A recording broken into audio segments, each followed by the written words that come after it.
boas-vindas e decir que para SIGA es muy importante ser un parcero de Sport Summit, de FIDIS. Es un orgullo estar aquí. Perdónenme por mi español, es un poco portuñol, pero voy a dar mi mejor. Nuestros invitados están presentados, tenemos poco tiempo, vamos a ser rápidos. Vamos a empezar con José Torres.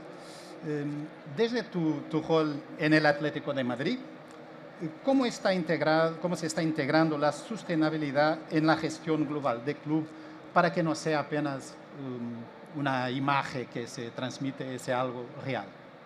Pues la verdad, buenos días a todos. Te diré que es una muy buena pregunta, ¿no? La verdad que para nosotros es un compromiso la sostenibilidad y, bueno, intentamos huir precisamente de eso, ¿no? De la foto de un día y que sea algo tangible y que de verdad está integrado en el negocio, ¿no? Que es la forma en la que nosotros entendemos la sostenibilidad, una palanca que puede aportar valor al negocio. Pues la trabajamos a través de una estrategia que se basa en 4 pilares, donde la cultura o el ADN atlético es el rol fundamental, ¿no? Es el pegamento que nos une.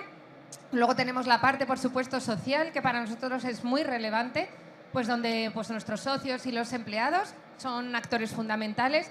Y la gobernanza. La gobernanza es clave, ¿no? Para nosotros, pero también para cualquier negocio, y entendemos que el negocio se tiene que liderar de forma ética y tenemos que liderar, ¿no? Con ese ejemplo y, por supuesto, bueno, pues teniendo cuidado de la parte ambiental, ¿no? Somos parte del ecosistema social y global y tenemos que también dar ser parte de la solución. Gracias, Rocío.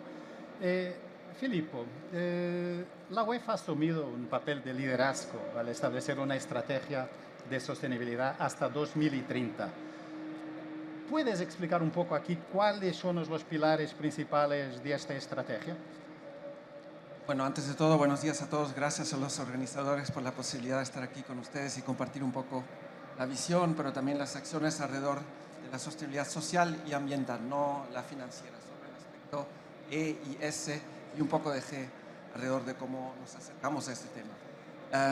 Hay que tener en cuenta como organismo europeo de governance y de governing body, nos sentimos responsables en cuanto a cómo enfrentarnos a una responsabilidad frente a más de 90 millones de jugadores en todo el continente, miles de entrenadores, sino millones de entrenadores, miles de clubes en toda la pirámide del ecosistema del fútbol europeo. No solo la élite, porque muchas veces se habla demasiado, casi exclusivamente de la élite, aunque la élite es esencial, pero también todo a lo largo de la pirámide de este deporte. Nosotros hablamos de inspiración, de activación y de aceleración como nuestra misión en el contexto de sostenibilidad. Lo hablamos alrededor de temas vinculados a los derechos humanos y al medio ambiente, integrando también un aspecto de gestión cuando hablamos de eventos, donde también luego hablamos de la governance alrededor de estos eventos. En el tema social hablamos del impacto social, por supuesto, el fútbol, de la responsabilidad social frente a discriminación, pero también acciones hacia la inclusión, acciones hacia la protección de los derechos y acciones también en un aspecto importante que es la salud y el bienestar. Entonces, no hablamos solo de la parte defensiva social, pero también de la parte más ofensiva de cómo el fútbol puede aportar ideas, soluciones, pero sobre todo acciones. Entonces, verdaderamente basado en acciones. Brevemente en el aspecto medioambiental hablamos, por supuesto, de la huella de carbono, hablamos de desechos, hablamos de infraestructuras y hablamos también del tema de la sostenibilidad de eventos. Hay eventos en todo el sector deportivo, en el sector de fútbol, muchos eventos. Entonces, ¿cuáles son los retos para integrar también en esa matriz el aspecto de governance, el aspecto de responsabilidad, de transparencia y de rendición de cuentas? Entonces, hay todo el aspecto también de medición de render cuentas en base a objetivos cifrados, articulados antes de un evento, operacionalizados y luego con la rendición de cuentas después. Entonces, es un ecosistema a la vez de acción, con ambición, con la idea de reportar de manera transparente, pero también con la idea de inspirar y de poder acelerar la acción colectiva, con clubes como el Atlético, pero con clubes a lo largo de toda la pirámide y, por supuesto, con nuestros miembros. Nosotros somos una asociación de miembros, tenemos 55 asociaciones miembros, entre las cuales, por supuesto, la Real Federación Española de Fútbol. Entonces, así trabajamos y podemos profundizar un poco más después. Gracias. Impresionante cómo has conseguido decirlo en 3 minutos. Estoy mirando siempre el horario. Has entrenado. Ahora tenemos nuestro invitado de Brasil, Rodrigo Benart, que a ese foro iberoamericano nos puede traer una visión un poco distinta. Y gustaría de preguntarte, ¿cómo ves esta doble vía de aprendizaje? Lo que destacarías desde Brasil en este camino de sostenibilidad y gobernanza responsable en el deporte, y cómo los buenos ejemplos de Europa que tenemos aquí hoy presentes pueden cambiar algo en América Latina, y cómo el entusiasmo, el liderazgo de América Latina pueden también traer algo a Europa y al resto del mundo. In 23 minutes, I don't know. Let's go. I really would like to. We agreement before if I will speak in Portuguese, but I gently asked to you for speaking Portuguese, okay? Eu fico mais à vontade, prometo falar devagar. Não vai ser o português de Camões, mas vai ser o português de Machado de Assis ou de Chico Buarque. A pergunta é muito boa, Nuno, porque desde que nós iniciamos, por exemplo, no caso do Curitiba Futebol Clube, o programa Nossa Identidade Verde em 2021, nós entendemos que nós temos muito mais a aprender com a prática do que necessariamente executar ações. E desde o início do programa, nós olhamos muito, principalmente para o continente europeu, sobretudo para o Forever Green, que hoje esteve presente de forma brilhante aqui. E o principal entendimento que nós tivemos é a necessidade de que não existe uma única via. It's not a only pathway. Não existe uma forma correta. Existe uma luva que vai encaixar em cada determinada mão. E eu acredito que entender, compreender e ser gentil com as diferenças sociais, culturais de cada região, e aí pensando em continentes, mas também pensando em países, talvez seja um caminho mais adequado a ser tomado nessa inspiração. A gente sabe, por exemplo, que na Europa existe me corrijam se eu estiver errado, mas existe uma preocupação extremamente grande com relação ao uso energético.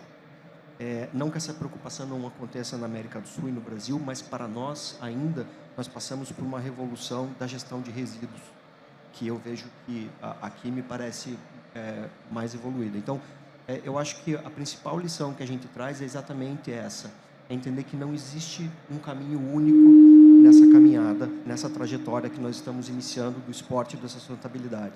Existe uma necessidade de olhar com carinho cada macro-região, cada cultura, cada política, cada legislação local. Muy bien, gracias. Filipe, has referido que es importante hacer que todo el proyecto y todo el trabajo que has hecho atinja toda la pirámide. Y te pregunto, ¿cómo se trabaja en una organización tan grande que atinge tantos clubes y tantas organizaciones deportivas en Europa para conseguir que todos los hagan, y qué mecanismos de incentivo y de evaluación pueden ser integrados o instituidos? Buena pregunta. Bueno, por supuesto es un reto, por esto también nos posicionamos adentro de la estrategia con una inversión de una década. Nunca hemos dicho que iba a ser un trabajo de 1 o 2 temporadas de fútbol. Sabemos que como mínimo una década para hacer lo que es verdaderamente un cambio de mentalidad, una transformación en la manera de trabajar, pero también una transformación a nivel, diría, a 3 niveles se me ocurre. Yo diría que hay que trabajar a nivel de las personas, en primer lugar, cuáles son las personas que llevan adelante esta agenda. Entonces tenemos un sistema de incentivos, de inversiones con nuestras federaciones, nuestros miembros. Tenemos a 55 federaciones, como decía, con 55 contrapartes nuestras de la UEFA en cada federación. A nivel de las reglas, estamos trabajando al nivel de las licencias. Para jugar en una competición europea tienes que cumplir con ciertas reglas financieras, pero también extrafinancieras. Entre ellas también hay reglas de sostenibilidad, como quien sabe que hay que cumplir. Y ya no son solo opcionales, pero ahora son ya obligatorias. Entonces ahí hay el aspecto de reglas, entre las cuales otra vez entra el fichaje, si puedo decirlo así, o la responsabilidad de cada club de tener a una persona responsable para esta gente. Y en último lugar, diría los sistemas y las redes que se van armando. ¿Cuáles sistemas de capacitación, sistemas de educación, sistemas de líneas de guía, de herramientas? ¿Cómo crear nosotros, junto a las federaciones, los clubes y las ligas, en esta pirámide, no solo los incentivos y las personas y las inversiones, pero también las herramientas para poder llevar a cabo esta agenda? Entonces lo trabajaría a esos 3 niveles y lo estamos trabajando a estos 3 niveles, pero como Rocío bien sabe también, con paciencia.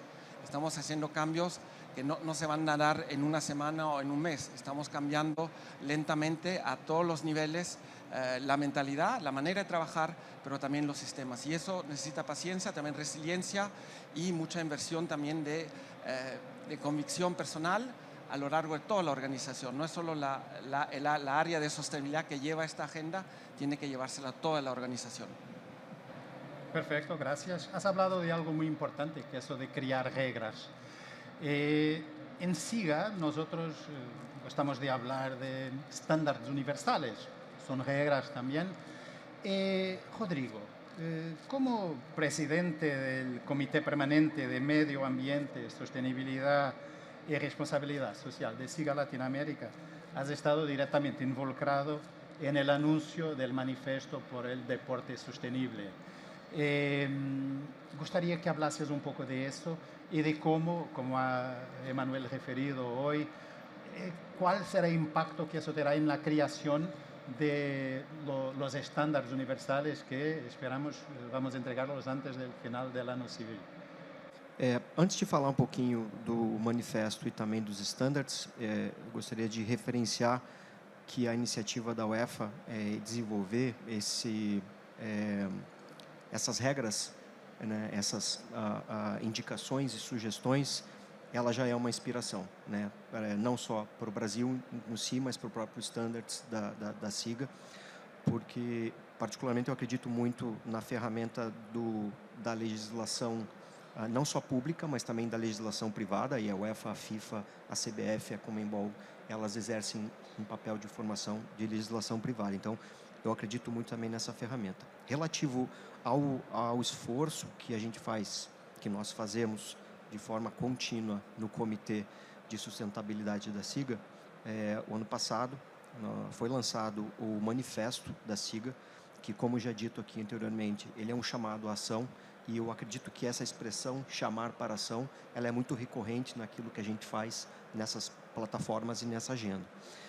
Ele posicionou exatamente o interesse e as ambições da SIGA com relação ao tema sustentabilidade, para que agora a gente possa, junto com as inspirações, junto com aquilo que os clubes podem nos ensinar e junto com as inspirações que a gente vê na América Latina como um todo, estabelecer parâmetros que possam, aí não tanto servir como regras, mas talvez servir como inspiração.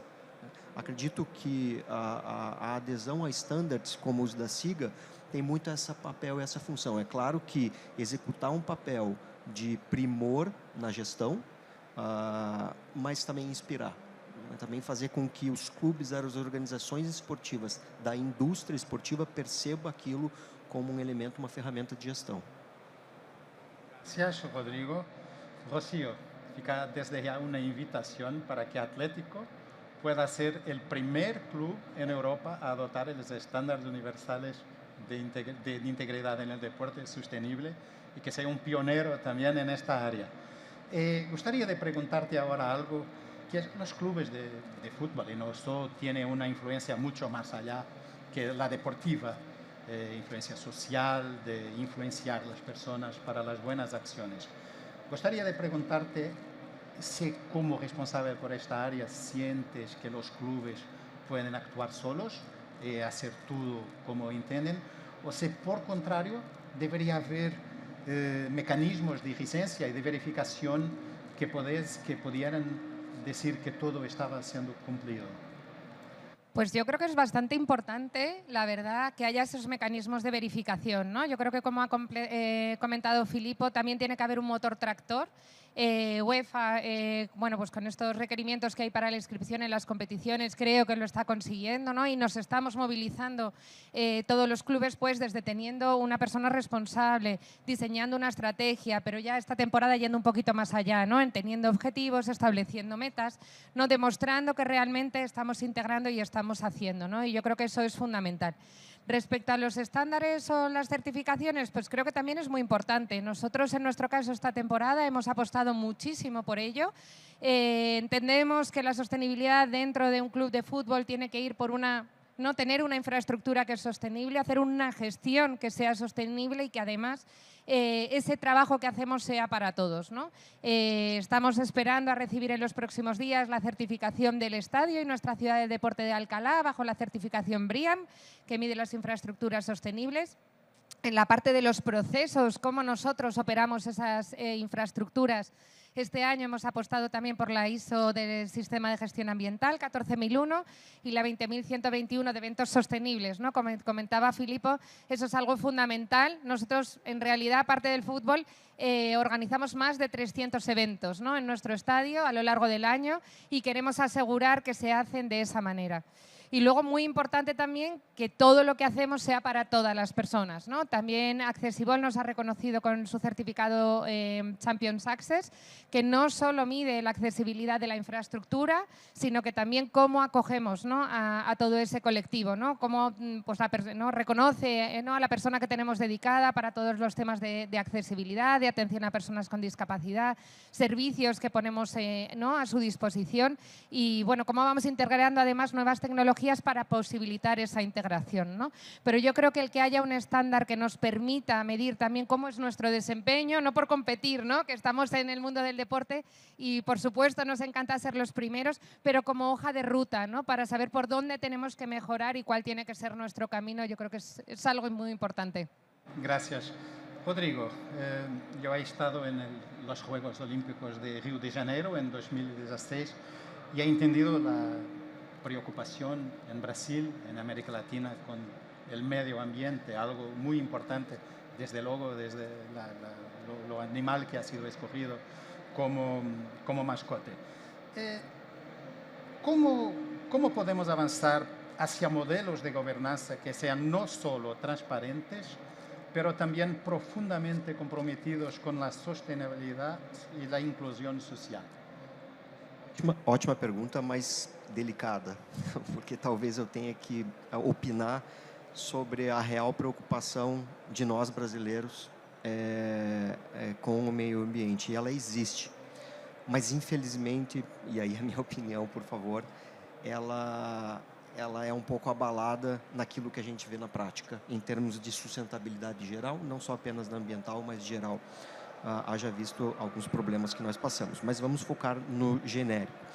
Eu acredito que a primeira alternativa e o primeiro caminho, Nuno, seja exatamente o esforço que a SIGA propõe de criar os standards e estabelecer com os standards caminho que essas organizações possam tomar, possam executar e se inspirar. Mas, tranquilamente, eu posso dizer, da experiência que nós tivemos em 2021 para cá, com o programa Nossa Identidade Verde do Curitiba Futebol Clube, é a necessária e a absoluta adesão do TMT, ou seja, dos top managements das grandes organizações nessa agenda e nessa pauta.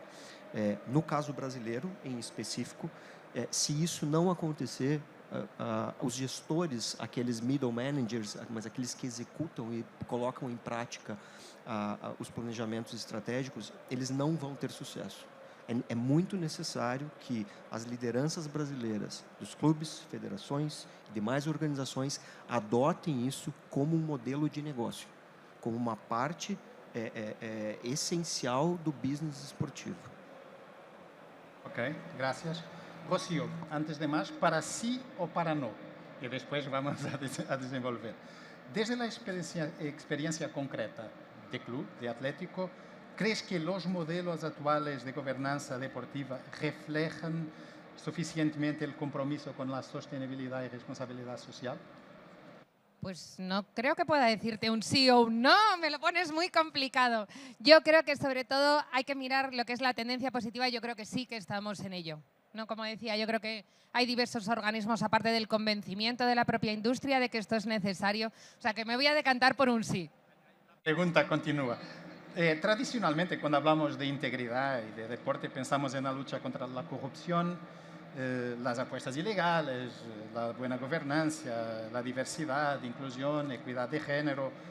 En el contexto actual, ¿crees que tenemos de revisar la definición de integridad en el deporte para hacer la responsabilidad social y ambiental como claves también de esa definición? Pues creo que tienes mucha razón, porque clubes, por lo menos, al menos como el Atlético de Madrid, donde nosotros entendemos que la sostenibilidad tiene que ser algo transversal y que realmente forme parte de nuestro ADN, si nosotros queremos vivir otros 120 años de historia, ¿no? Más, aparte de los que ya tenemos, es fundamental, ¿no? Y el ser íntegro significa pues introducir todos esos conceptos, ¿no? De sostenibilidad en nuestra gestión diaria. ¿Cómo lo hacemos nosotros? Pues de muchas maneras, ¿no? Y una es fundamental y es tener un comité de sostenibilidad, ¿no? Creo que de esa manera es como aseguramos que la sostenibilidad es transversal a toda la organización. Bueno, pues todos los departamentos del club participan de ella y son los encargados realmente de desarrollar la estrategia. No es el responsable de sostenibilidad. Yo me encantaría, ¿no? Y siempre digo que me encantaría que mi puesto desapareciera, ¿no? Yo no debería ni estar, porque eso significaría que toda la organización ya trabaja de forma sostenible, ¿no? Y lo ha integrado en su día a día. Creo que no va a ser posible, siempre hace falta alguien que sea coordinador, pero yo es como entiendo más el rol, ¿no? Un poco más, como decía Filippo, también de esa persona que tira, que empuja y que lleva, ¿no? En cierto modo, un poco como el liderazgo, pero tiene que ser, ¿no? La organización la que lo integre y lo desarrolle en su día a día. O sea que sí, totalmente. Y eso está muy vinculado a la parte de, ¿no? de integridad. Sí, estaba pensando ahora que cuando esta misión es quizás de las pocas en el deporte en que no hay rivales, todos juegan por la misma equipo y si estás con Real o con Barcelona, todos queremos lo mismo, que tener una historia que va por más 120 años, 1200 años. Totalmente, pues y además apuntaré ahí que es verdad que, y eso nosotros lo defendemos mucho también, que entendemos que la sostenibilidad es un trabajo colaborativo, ¿no? Aunque participemos en rankings de sostenibilidad, nos gusta estar siempre arriba, pero como te decía, es más ¿no? ver el progreso que uno va haciendo. Y como no dice esta famosa frase, uno puede llegar muy lejos solo, pero llegará mucho más lejos si va acompañado, ¿no? Las alianzas y el trabajo colaborativo para eso es fundamental. Y te pondré como ejemplo solo para que me voy a agotar el tiempo, si no, pues hace un par de años, tanto Real Madrid como nosotros somos firmantes del Pacto Mundial y bueno, pues cuando era el aniversario del Pacto Mundial en España, justo coincidió también nuestro partido en nuestra casa, bueno, pues hicimos una foto conjunta, ¿no? Sosteniendo la bandera con los 17 ODS. Ese es el ejemplo, ¿no? Y el mensaje potente además que nosotros tenemos la capacidad de mandar. Al mundo, ¿no? Y a la sociedad, después de recoger la bandera y, por supuesto, que gane el mejor en el terreno de juego, ¿no? de la forma más limpia y honesta. Pero sí es cierto que debemos unir fuerzas si queremos conseguir ese objetivo transformador. Muy bien, esa es la razón por que Pau y Rafael nos han invitado aquí para que esto sea algo creciente. Filippo, una última cuestión para ti. Yo sé que no es fácil lo que voy a preguntarte, pero quiero tu opinión y hasta un análisis también. Así como el fair play financiero se ha convertido en un criterio clave para el licenciamiento de clubes en UEFA, para las pruebas de UEFA, ¿crees que en un futuro cercano o no tan cercano podríamos ver exigencias similares en el ámbito de la sostenibilidad, entendidas no solo en su dimensión ambiental, sino también social, allá de la económica que ya existe? Bueno, gracias por la pregunta. La respuesta es fácil, ya es así. Hay la sostenibilidad financiera, pero hay en las reglas de juego de la UEFA para poder participar en las competiciones, para poder someter un bid dossier para organizar nuestros eventos, hay que añadir un capítulo obligatorio en temas de sostenibilidad social y ambiental. Todavía no todas las cláusulas son obligatorias, pero ya varias lo son. alrededor de la persona y de la estrategia son obligatorias para los clubes que quieren competir en los campeonatos europeos. Vamos a ver a nivel de las acciones cómo podemos ir adelantando esta agenda, trabajando nuevamente en colaboración. No sirve nada poner reglas que son o inalcanzables o totalmente fuera del contexto. Nosotros nos enfocamos en el contexto afuera de todo lo que es lo deportivo, de invertir más allá de los 90 minutos para justamente proteger estos 90 minutos. Pero sí, las reglas de juego están cambiando, están evolucionando, integrando una parte obligatoria y partes todavía voluntarias. Entonces, como cualquier regulación, iremos viendo cómo evoluciona, pero ciertamente nos ha ayudado para dar una señal que esto es una agenda con compromiso, no solo de parte de UEFA, pero también de todas las partes integrantes, desde nuestra membresía hasta las ligas, hasta los clubes, para poder adelantar y acelerar sobre todo esta agenda, porque hay urgencia. Como decían nuestros compañeros, hay una cierta urgencia, no es que tenemos mucho tiempo. Entonces, ¿cómo acelerarlo también a través de la regulación? Nosotros nos tomamos nuestro papel y las ligas a nivel nacional también, y los clubes, por supuesto, hacen lo suyo a nivel nacional. Okay, muchas gracias. Déjame decir que esto es una revolución cultural, es lo que llevo de esta conversa. Es cultural, pasa por todos nosotros. De lo que he percibido aquí estamos en el buen camino y creo que hay que llevar la palabra a más gente.